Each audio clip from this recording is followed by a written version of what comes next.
Okay, everybody, we're back with more Ace Attorney, Miles Edgeworth. Ooh, God, been thinking about this game all day.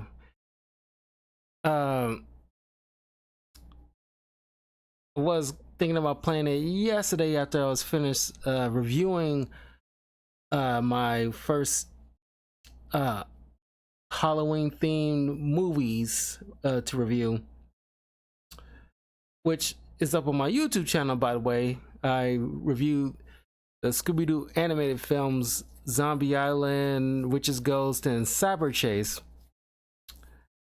But after I was done, like I gotta had to take care of some voiceover auditions,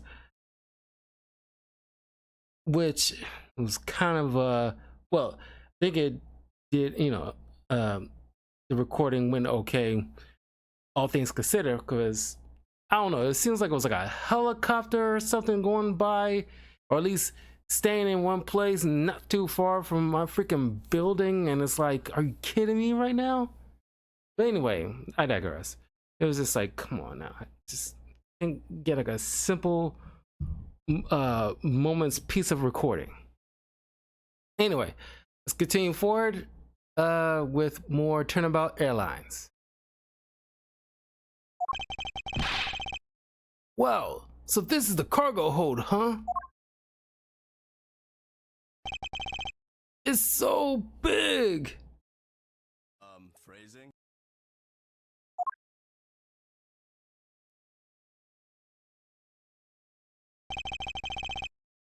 This plane is a special model. It has both a super large cargo hold and ultra luxurious first class seating. So, is this the real scene of the murder? There is certainly a high probability of that, which is why we are here, correct? Okay, let's get investigating, sir.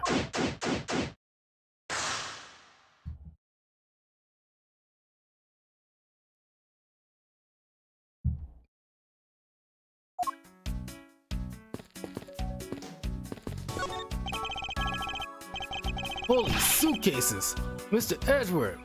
Holy suitcases, Mr. Edgeworth. It's like an all-you-can-use suitcase fair. These must be all the leftover ones they couldn't sell. The ones the company is planning to dispose of after this flight is over. This paint job is really cool, don't you think? It practically screams artsy. Oh, why not purchase one then? I'm sure it will bring you much happiness. You think so? Then maybe I will. Let's see here. $1,200. I think it's Japanese currency, so it would be yen. As a matter of fact, 1,200 yen. The doubt is $1,200. Even though I have seen some pretty pricey suitcases.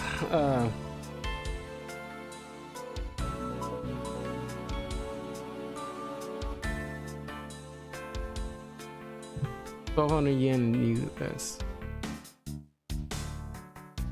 844. Yeah, it's like $8.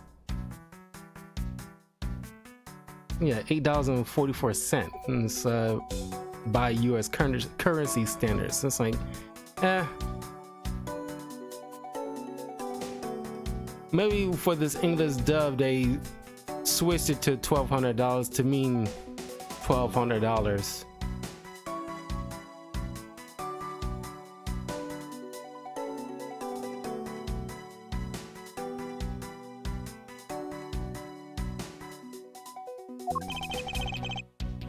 I think I'll pass. And Miss Tenryu wonders why they don't sell. You need 2 jobs just to buy one. Although, it definitely looks like one is missing. What is this brittle substance I'm stepping on? There's a bunch of glass fragments?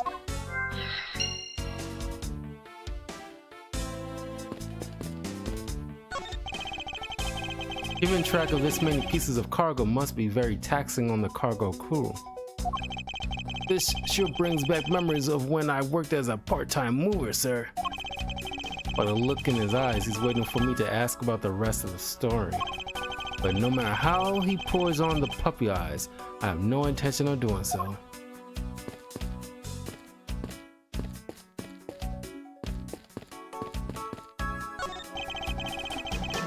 All sorts of boxes are piled up here. This one says flammable, and this one it says pharmaceuticals. This one says for exorcism use only. Just what kind of operation is this airline running?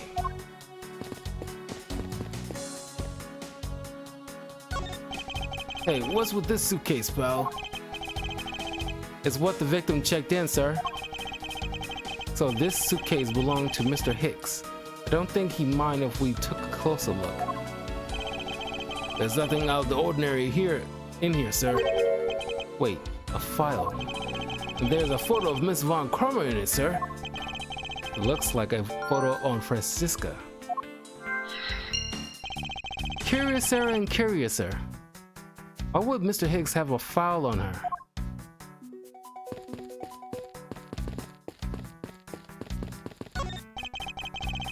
Oh, I just love pushing the buttons on elevators and crosswalk signals. Here, you should give it a try, sir. Go on, push it. The elevator is currently stopped on the first floor, detective. It can't move. Oh yeah, I guess nothing would happen if you push it now. Well, nothing would happen normally anyway without the special key card. Both the door to the attendance room and the elevator's control panels require a key card, which makes it impossible for a passenger to come down here.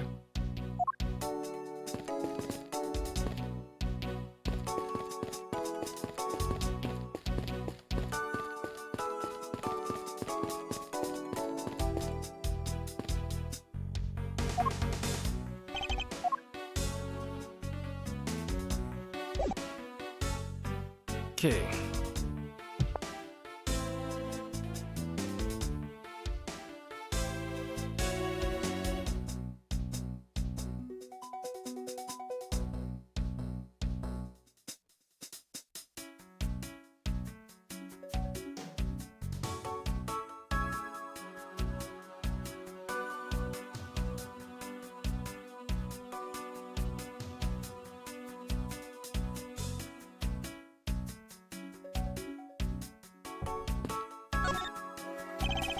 You arrive at the scene of the crime before Detective Gumshoe, correct?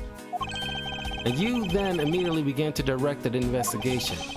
It seems to me that you were already here on this airport for something besides this murder. Yes, I was. I've been following a very large and involved governmental level international crime. But it's much too large for one person to take on alone. So it was decided that I should form a joint investigation with Interpol. Interpol is involved? It's a top secret operation, so I really can't tell you any more than I already have.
Now, why would Mr. Hicks have documents profiling Francisca?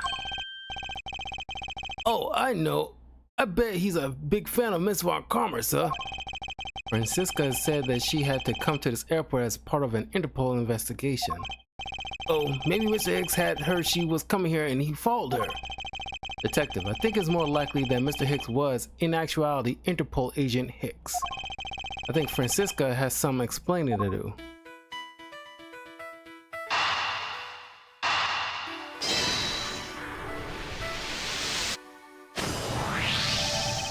I think we can safely conclude that these fragments are from a pair of glasses.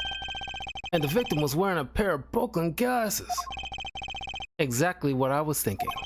I'm sure that the shards would match up perfectly with the remnants of his glasses lenses. Ergo, the victim was here, just as I suspected. So you're saying that the real scene of the crime was here, sir? Isn't that what I've been saying for a while now? Oh, is it? I didn't know that. Perhaps it's a bit early to draw that conclusion. However, I believe that the probability has just skyrocketed considerably. All that's left is to find the murder weapon.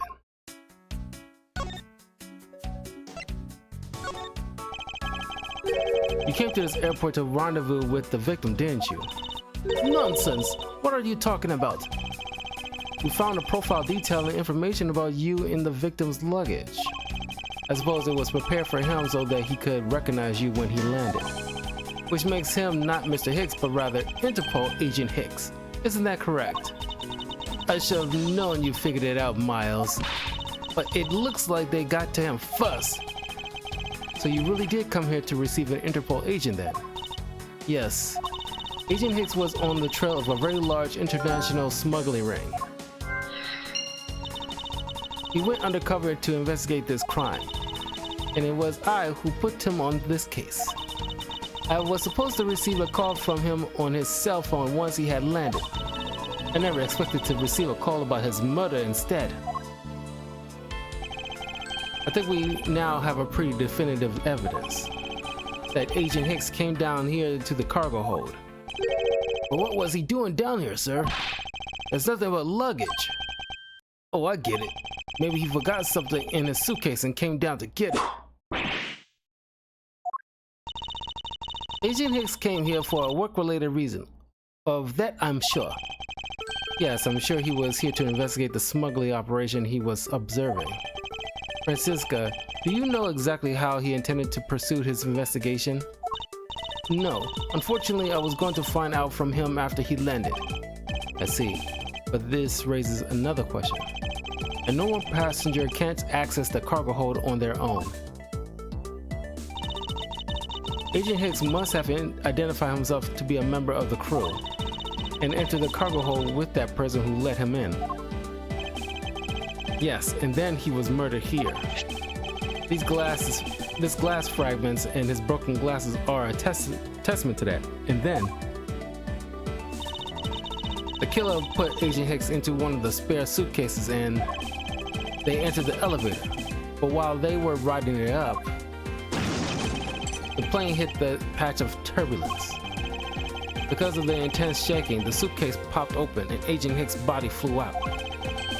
At the same time, his wallet fell out of his pocket, spilling its contents everywhere. Which explains why there was money scattered all over the elevator floor.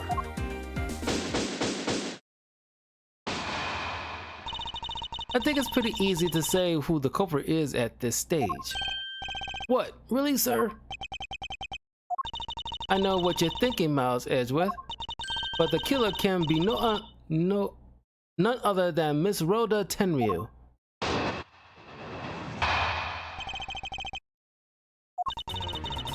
If it was a crew member, any one of them could have shown Agent Hicks to the cargo hold. But the point to keep in mind is the key card that allows the elevator to come down here. The only person with such high-level access is Miss Rhoda Tenryu. I'd say that's a pretty decisive piece of evidence. I'd say that's a pretty decisive piece of information, wouldn't you? I know what she's saying. I know what she's trying to say, but I'm not certain it's as simple as that.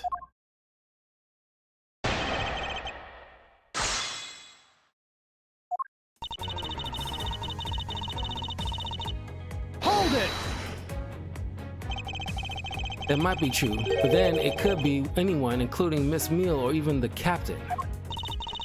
Don't be a fool. A plane without a pilot in the cockpit is like a horse without a rider, prop in hand, much like Scruffy over there. I can't disagree with her on that. Detective Gumshoe does always need a guiding hand.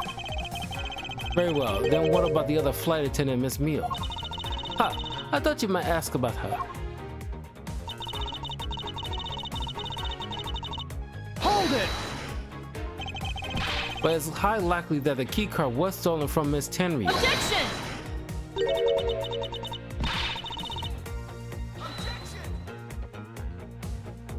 It's highly likely? Is that possibility the best you can come up with? Did you call yourself a disciple of my father? Yes, well, I don't have any evidence, Be quiet. You're a disgrace. There's more evidence pointing to Miss Rhoda Tenryu, you know. It's not just the key card that gives her away. Are you talking about the murder weapon, the Captain Ugo piggy bank? Yes, she is also the only person with a key to open that display case.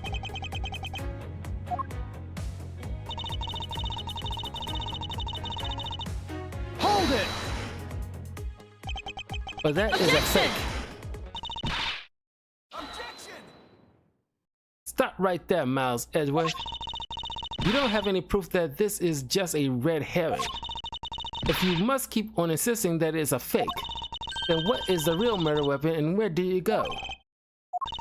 Speechless, I see. That's not a surprise. After all, you know that we've searched the entire cargo hold and came up empty-handed. There must be a way. There must be something that can help me rule out the piggy bank as the murder weapon. What should be examined further to help us ascertain the authenticity of the weapon?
Francisca, I think you were too quick to jump to your conclusions. Oh, was I? Yes, we don't even have the autopsy results yet. How can I not say that you made a snap judgment when you have not yet to even see? If the wound on Agent Hicks' head is consistent with the murder weapon, Scruffy? Yes, sir. Contact the medical examiner's office at once. I wish to hear the results of Agent Hicks' autopsy.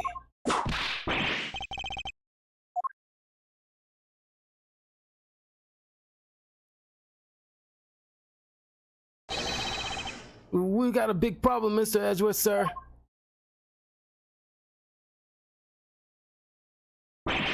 What is it, detective? They're still doing the autopsy, but they said that they already know that this one thing for sure. Report now. The doc said that it's one giant bruise from a beating from his shoulder down to his mid-back. From the victim's shoulder to his mid-back? He was beaten over such a wide area? Well, I'd say maybe it's a sign that the killer had a grudge against Agent Hicks. It wasn't just his head. The killer went all out and hit him multiple times, sir. Scruffy, what is "had a grudge against Agent Hicks" supposed to mean? Well, that's, Was the wound on the victim's head consistent with the murder weapon, detective? Oh, well, they said they were still looking into that, sir. You're completely useless. Sir, I told you already, you can't go down there. No, you remove yourself from my way. What is all that racket? My luggage, my cargo, they're mine and I demand you return them to me. We're still investigating the cargo hold. Please understand and have a little patience. Let's bump chest. I suppose there is no choice. Finally, I think he gave. Hey, where are you? I have left me no choice but to use strong force. Yeah! You won't get past me. This is. Wait, that's it. So that's what this whole thing has been about. Further, there is a matter of the key to display case that held the murderous bank.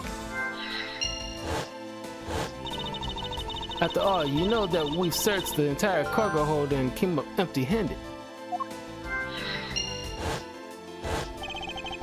The doc said it's one giant bruise from a beating from his shoulder down to his mid-back.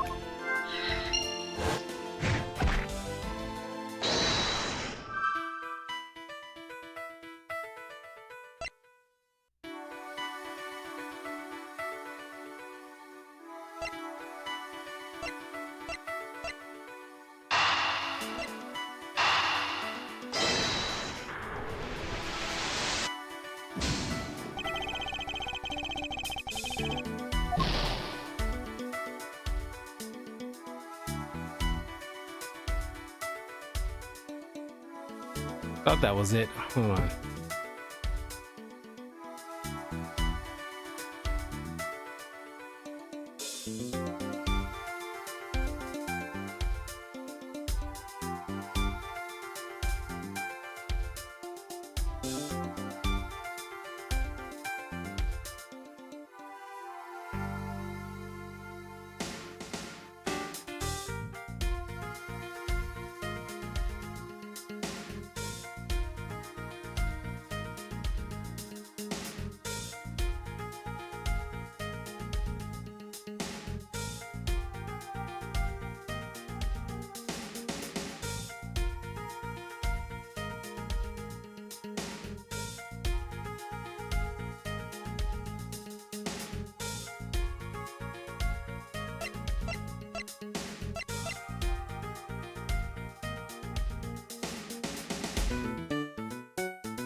Allegedly, the killer struck the victim many times over, which is why there's extensive bruising over such a wide area.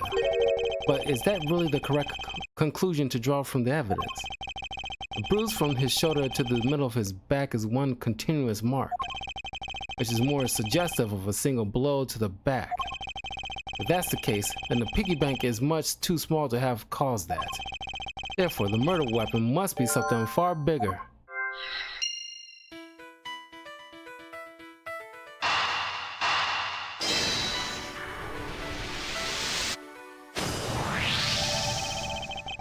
If we're looking for a rather large weapon, you'd think it would stick out.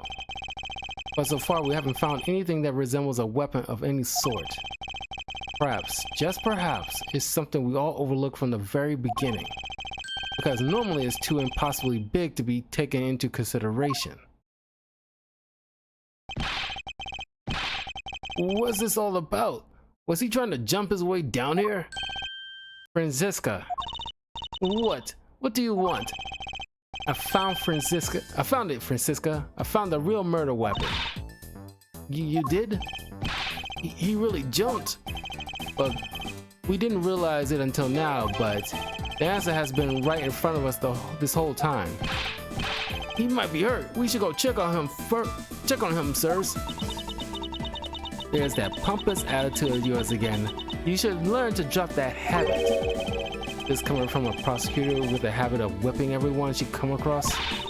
Anyway, you really are a prosecutor, then you'll back yourself up with evidence. You two aren't listening at all, are you? Come on then, show me this real murder weapon you speak of.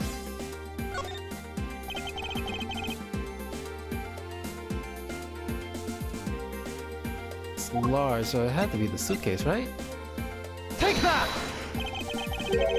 The suitcase.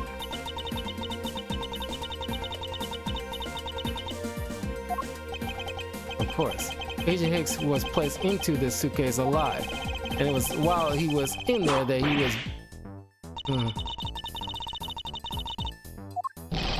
I guess it wasn't.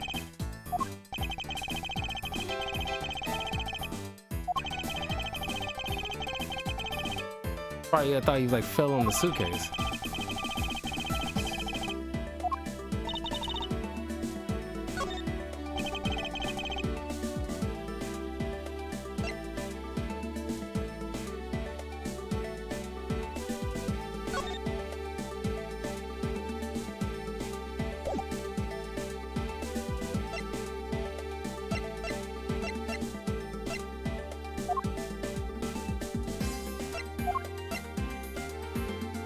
Take that!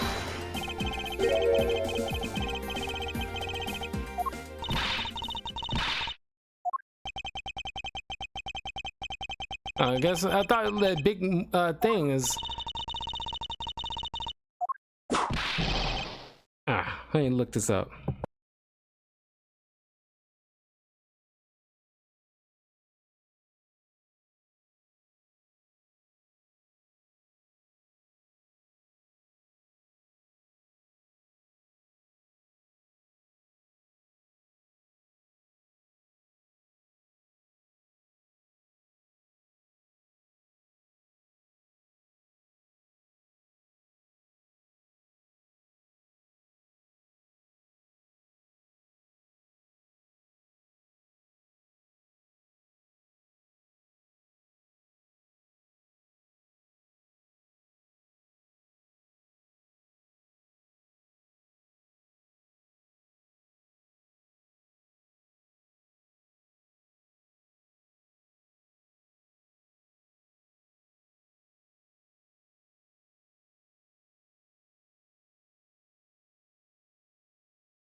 I don't have any evidence to show you.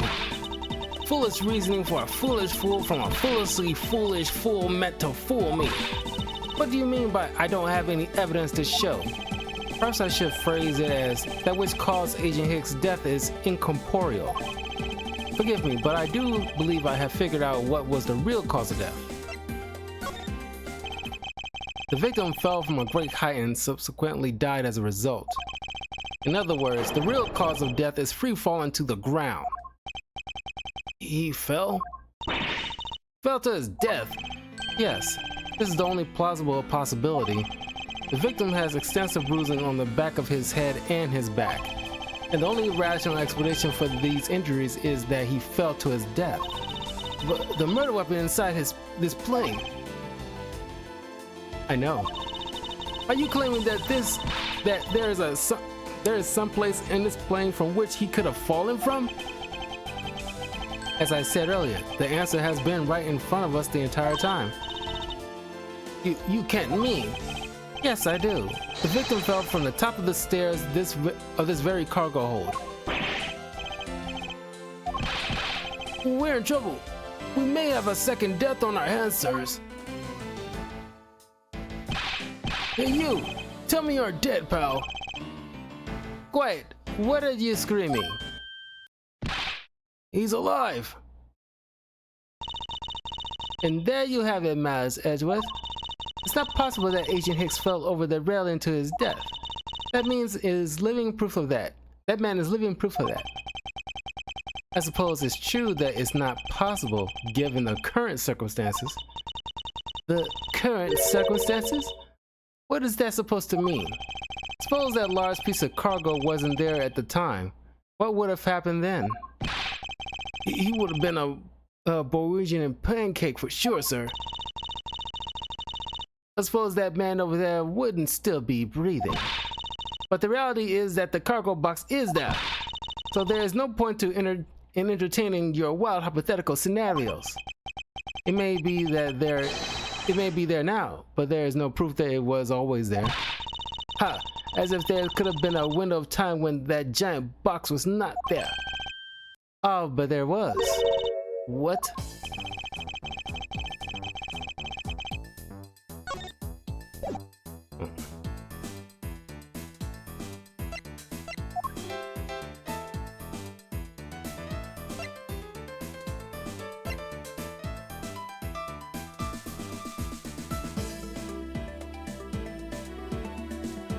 Has to be this. Take that! You refueled in the Republic of Xingfei? Yes, this flight had a short layover in Xingfei in order to refuel. But that wasn't the only reason for the layover. We also transferred some cargo. What if the box in question was only transferred onto the plane at that time? To further prove my point, let's take a look at what's next to the box in question. It's labeled Xingfei Express. Correct. Meaning it was loaded onto the plane in Xingfei. Now, what if the box in question was also loaded on to the same time? It would mean that the box was not here in the cargo hold during the Europe Xingfei leg of the flight, making a clear drop from which Agent Hicks could have fallen to his death entirely possible. But your theory is still very far-fetched. Then allow me the chance to prove how very likely my scenario is. My first order of business will be to examine that piece of cargo in more detail.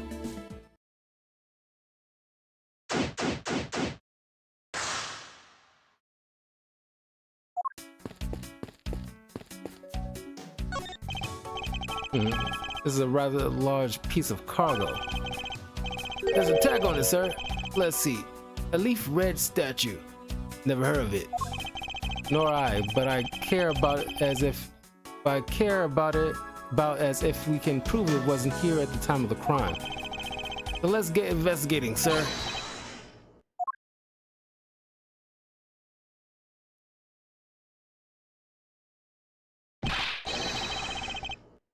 Look here, do not go about touching my possessions without my permission. Don't rush up on me like that, pal. So this belongs to Mr. LeBlanc, does it? I should see what else I can find out from him.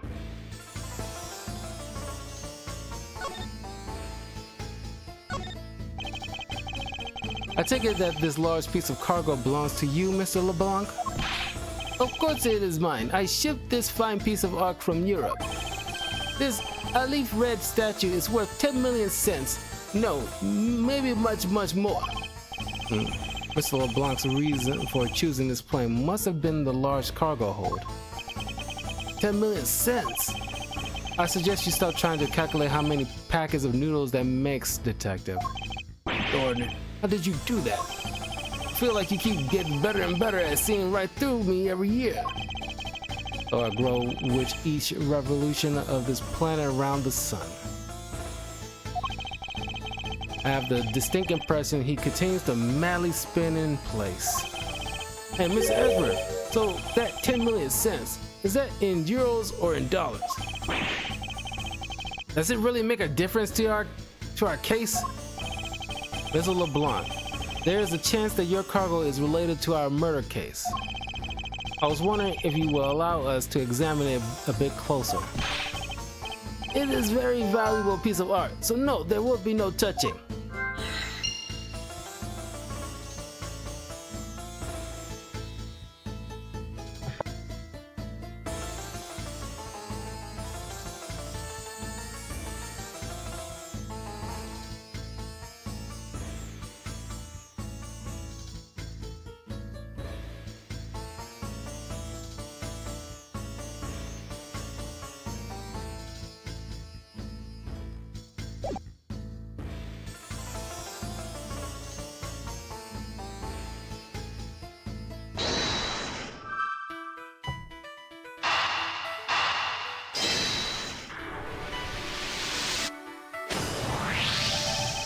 If Mr. LeBlanc has something to do with the smuggling ring, then it's possible this fake statue was brought on board in Zingfei. I think I need to question him a bit further.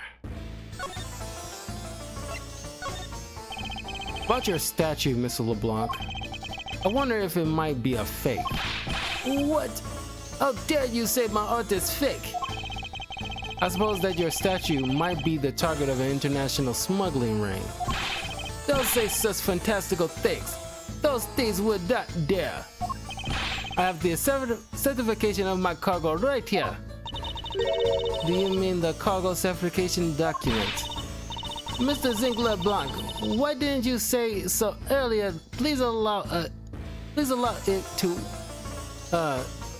please show it to us at once. I can't read this. What does it say? It says as plain as day. The cargo was put onto the plane in Europe. And there you have it, Miles Edgeworth. Too bad for you. The statue was brought on board in Europe just as it states in the certificate.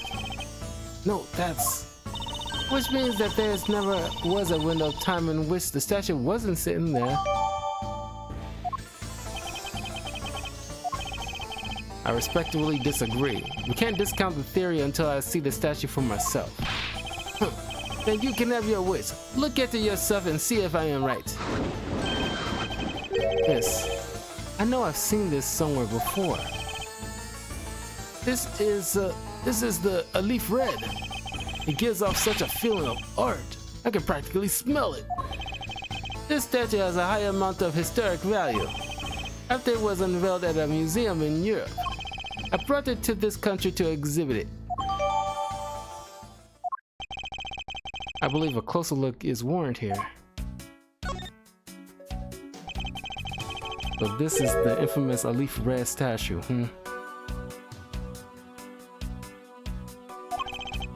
What is it, Mr. Edgeworth? Did you find something? There's something wrong with this picture. We should examine it in more detail.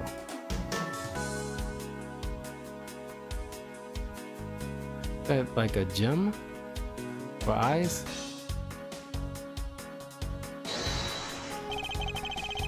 This is...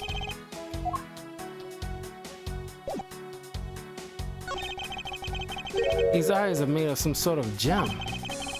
That's a real nice shade of orange. For a second, I couldn't even tell that they were jewels. Oh, but they kind of remind me of the eyes of this stray cat that lives near my house. Are the eyes supposed to be this color? Is it possible the statue is a fake?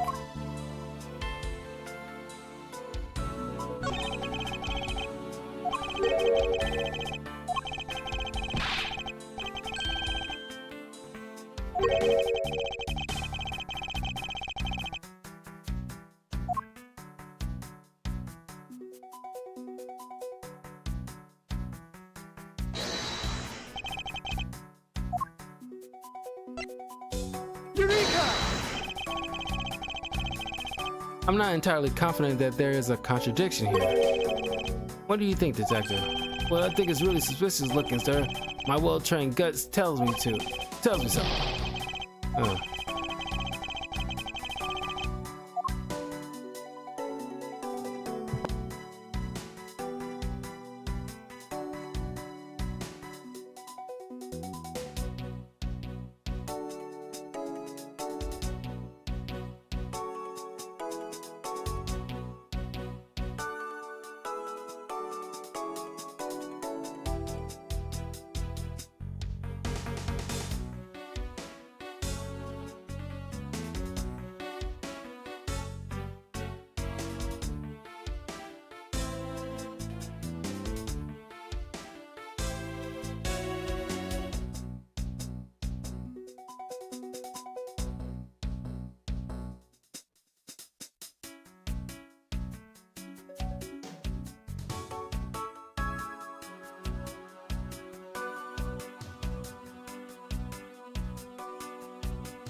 Eureka!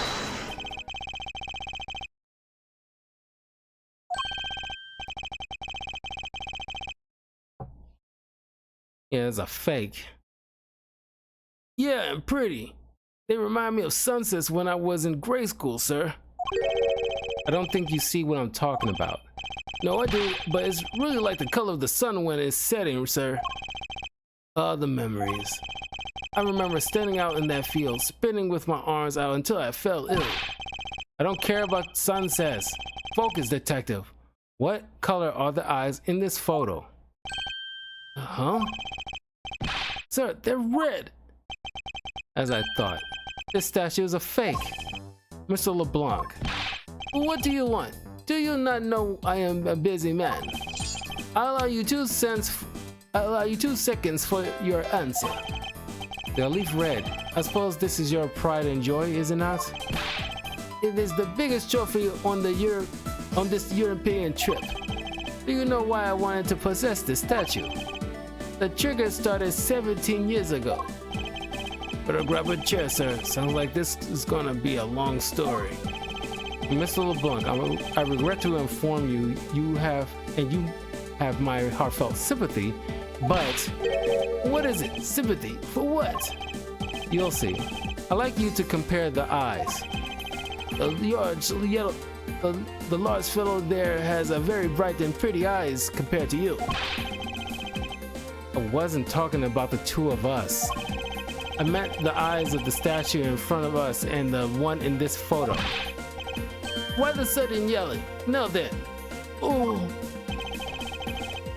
It is a photo of the statue on display at the museum in Europe.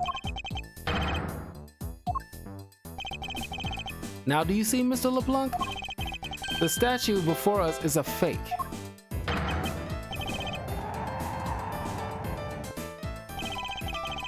I believe that even further examination will be required.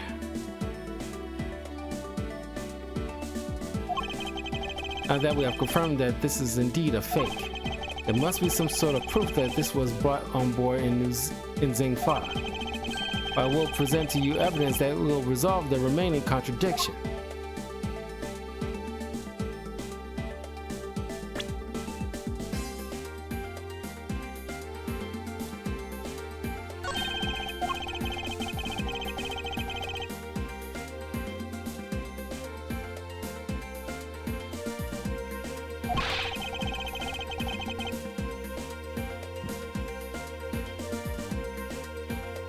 kind of resembles its owner's attitude in a sense.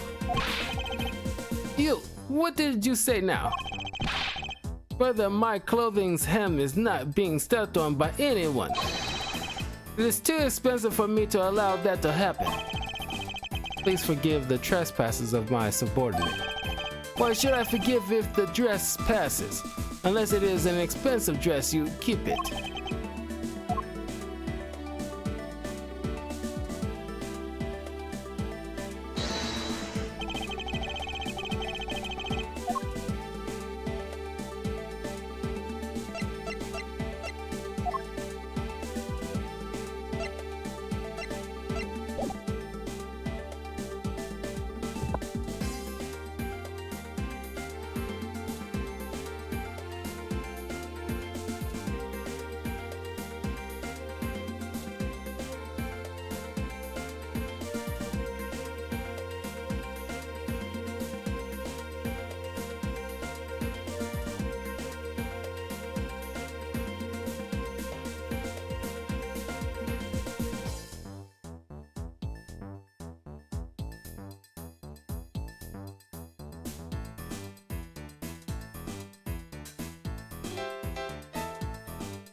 Eureka!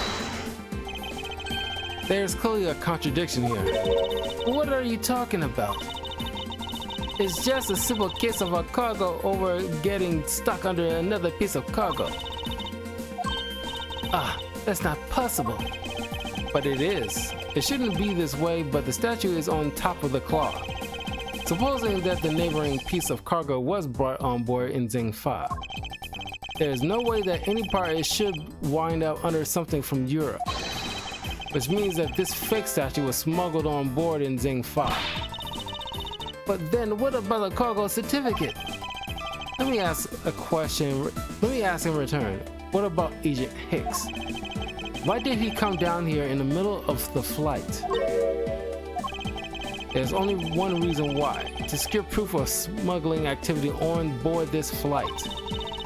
So you say, but I don't believe he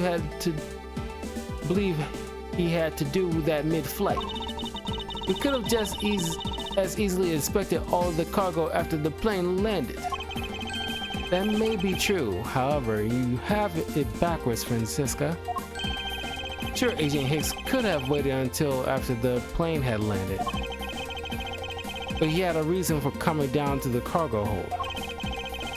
Suppose he had found the fake at that airport. It would have been after the swap had occurred. At that time, the suspicions would naturally fall onto the statue's power, who would have no way to prove that the statue was switched without his knowledge. Which means there is someone involved who is forging or modifying cargo certificates.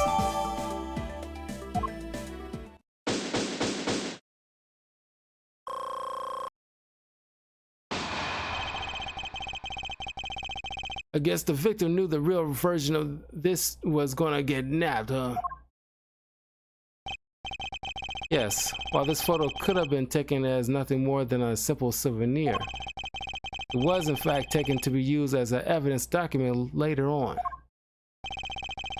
Next, Agent Hicks has to secure proof that the smuggling had taken place. He came down here to take a picture of the cargo hold. A rather empty one at that, right before the fake statue could be landed on board. A photo of the hold missing a valuable piece of cargo would have been proof enough. After that, all you had to do was hold the Zing Fa cargo crew and arrest the smuggler. Exactly. This only goes to prove my theory. If the statue was not in the cargo hold during the Eurozing file leg of the trip, there would have been enough height from which Agent Hicks could have fallen to his death.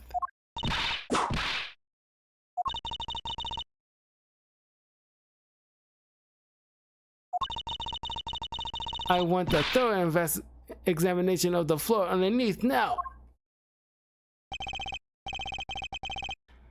Miss Von Karma, I'm ready to report my feelings. Go on.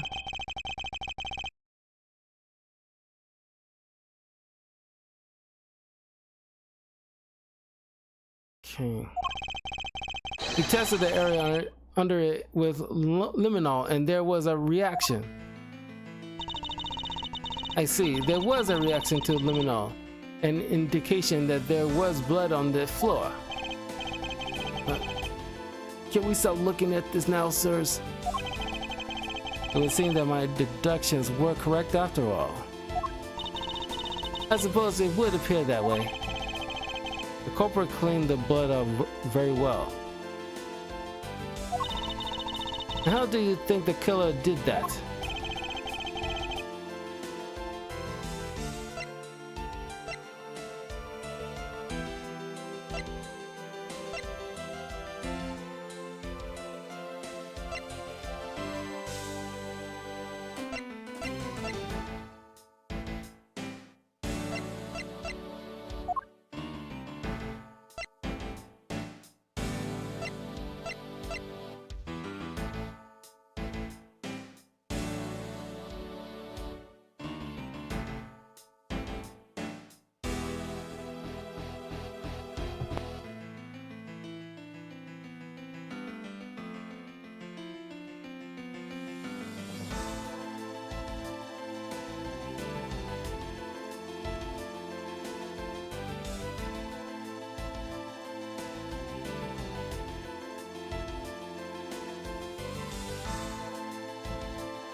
The killer used the bloody cloth I found inside the suitcase to clean up the mess. I see. They had a need to clean up all the blood before the plane landed in Zhengfa. Yes, because otherwise the cargo crew would have discovered it during the layover. So you guys are saying that the murder weapon before the plane landed in Zhengfa. There's no other conceivable timeline for the events of the murder. But if that is true, then that throws a certain person's testimony into doubt. If the murder occurred before we landed in Zhengfa, then yeah, this becomes a hotly express.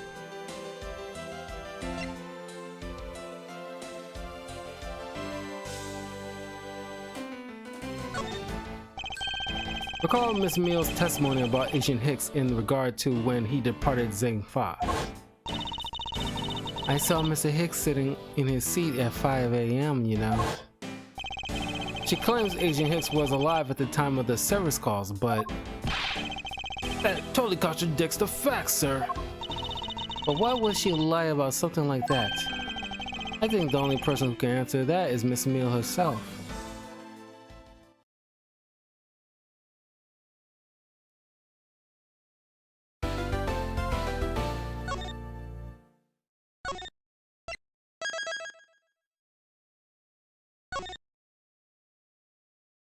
Okay, nearly an hour, but that was a good spot to save. I think I'll play a little bit of Overwatch. It's been a minute, so I might as well hop into that. So I will take myself like a few minutes, then get everything prepared. But yeah, that was fun, man. I love Ace Attorney. So I'll see you guys in a little bit. Don't know how long I'm gonna play Overwatch, but you know, maybe 30 minutes, 40 minutes before I call it a night. But tomorrow I'll finish up my Marvel Ultimate Alliance cutscene reaction and then get back to some Black Myth Wukong. But at any rate, I will see you guys soon. Take care.